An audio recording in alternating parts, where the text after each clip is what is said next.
how to turn on or turn off keyboard predict phrases on Samsung Galaxy S26, S26 Plus or Ultra. First, let's return back to the home screen. Then we swipe down at the top and tap on the settings icon. After that, scroll down, then tap on General Management. Next, tap on Samsung Keyboard Settings. Then tap on Predictive Text. Now in here, tap on Predict Phrases. Tap on the toggle button to turn off or switch on Predict Phrases.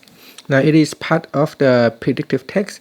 If you turn off predictive text, then you won't be able to use predict phrases. Okay, finally tap on the home button to go back to the home screen. Thank you for watching this video.